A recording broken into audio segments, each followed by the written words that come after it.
Hey everybody, I'm Connor, this is Doug, and welcome to Open the Pod Bay Doors, Hal. I'm sorry, Dave. I'm afraid I can't do that. A podcast that dissects the films of legendary director Stanley Kubrick. In this episode, we'll examine how Kubrick used HAL in his classic 2001 A Space Odyssey to foreshadow the looming evils of artificial intelligence.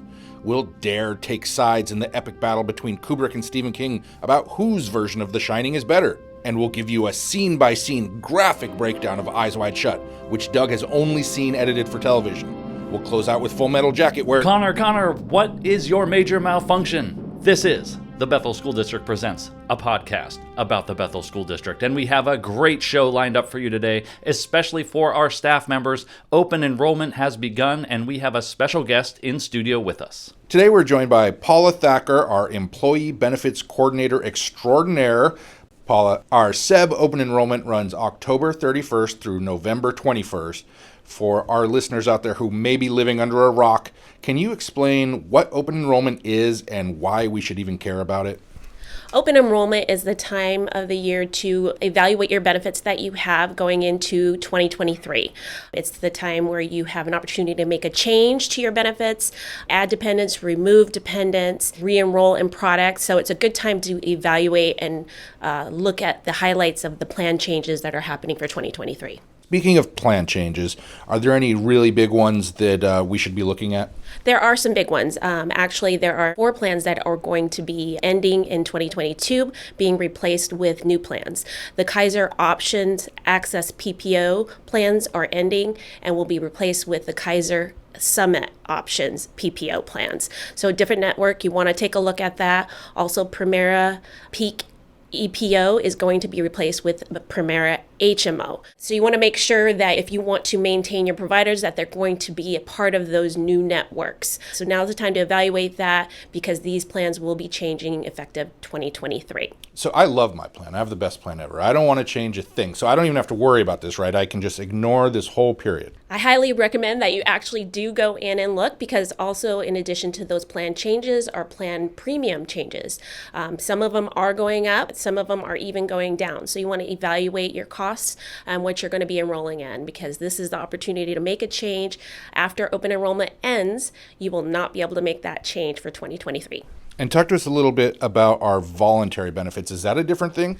Voluntary benefits are available every annual open enrollment. There are some new products, so you want to take a look and see if there's something that you're interested in enrolling in. Same enrollment period as well as the effective date in January 1. Okay, so what should people do? Where can they learn about these things? So there's actually the SEB Intercom newsletter mailed out recently, has all the highlights of what's available, the websites, the in-person benefit fairs that the Healthcare Authority will be putting on. There are 3 in Western Washington, the closest one being in Olympia, set for November 8th if you would want to attend in person. Also available are the virtual benefits fair, which is available online 24/7 so that you can review the summary of benefits, check out the provider lookups to see if your providers are in the new networks that may be applying to you, and just check out the costs and what's available. Webinars are available that you can register for. Recorded videos will be there as well for you to view at your convenience, and also any material that you would like to download and print out for yourself.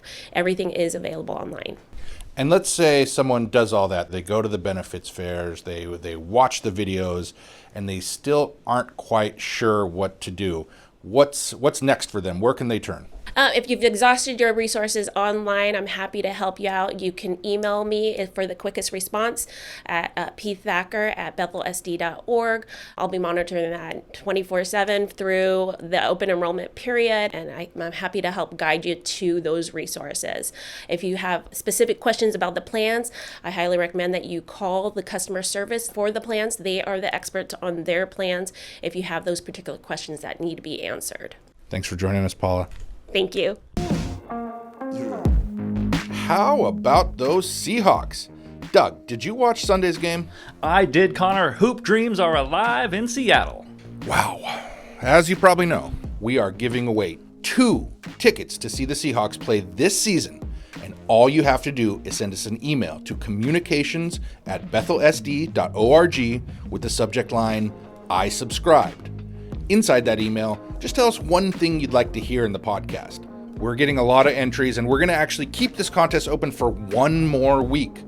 So don't forget, join us next week to find out if you've won these 2 Seahawks tickets. And we're getting some great suggestions already on what people want to hear on the podcast. One of them actually is they want to hear more kid-friendly jokes. So here we go. What did the left eye say to the right eye? I don't know, Doug. What did it say? Between us, something smells. Okay. How about this? How does the moon cut his hair? I don't know. Eclipse it.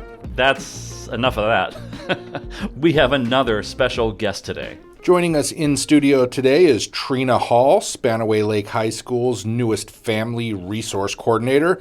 So, Trina, before you joined us here in Bethel, you spent the past 17 years working in the Pierce County Prosecutor's Office as a crime victim advocate. Tell us what that was like. So my role was a crime victim witness advocate. So when cases were reported to law enforcement, I was the victim advocate that connected families, victims, witnesses, and I explained it sort of like the tour guide through the criminal justice process. The prosecuting attorneys, they represent the state of Washington. Defense attorneys represent either the defendant, or in the juvenile scene, it was the respondents. And so a lot of times the victims and witnesses, they didn't know what was going on. So I kept them informed throughout the entire process. A lot of times people, what they see on TV is not what happens in the courtroom. Cases on average, especially our cases, take about 2 years to go through the process. People want to know what's going on. The prosecuting attorneys don't have time to answer some of the questions or connect people with resources because they represent the state. They don't represent the victim. So I was sort of that go-between to sometimes they just needed to vent. Sometimes they needed to know what was going on. Sometimes they needed resources. And so they always had a constant person throughout that process. In both your former job with the prosecutor's office and your current job at Spanaway Lake High School, it seems the one constant is that you're helping young people. Why is that important to you? I didn't have it easy. My mom was addicted to crack cocaine, grew up in the 80s and 90s when gangs were really tough. We lived over in Shalishan, housing projects. I moved so many times growing up that I remember when I got my first job with the state, they asked where I lived in the past 10 years. And I literally cried because I could not remember the addresses. The person who helped me throughout that process in high school was a PE teacher. He was a wrestling coach too, which I never did wrestling, but he guided me and he was like, you are smart. You have a great GPA. I had graduated with a 3.8.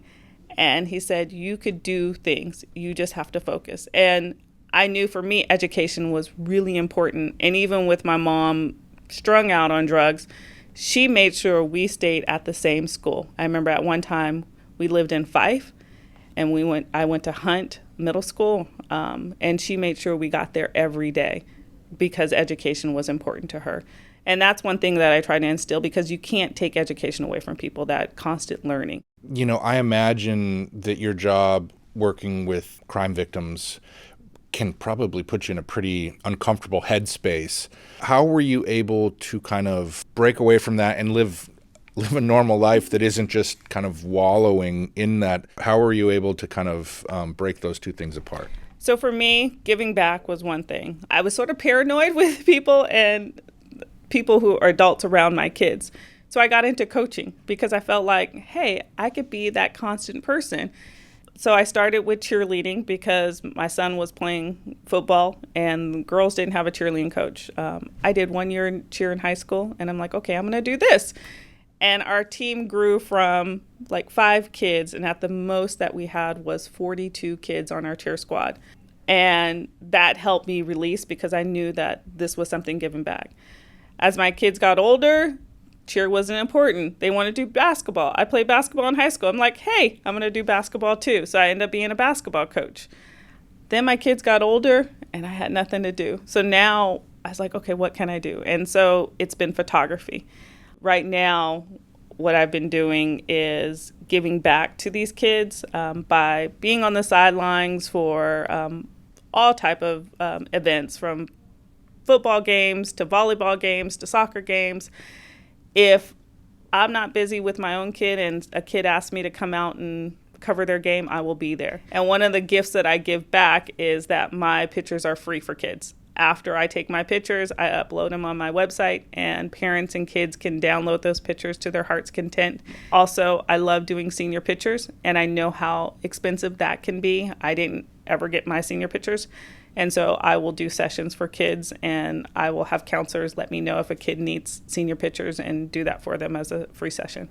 So you're still new at this. It's a new job, but what's been the most exciting part of your new position as the Family Resource Coordinator? One of the things that has been really exciting for me is we work as a team, which is something that I worked at in my previous position. Even though I'm a Family Resource Coordinator and part of the lab, the Learning Assistant Program, this is a safe place for kids to go to. So there's counselors who are trained in counseling.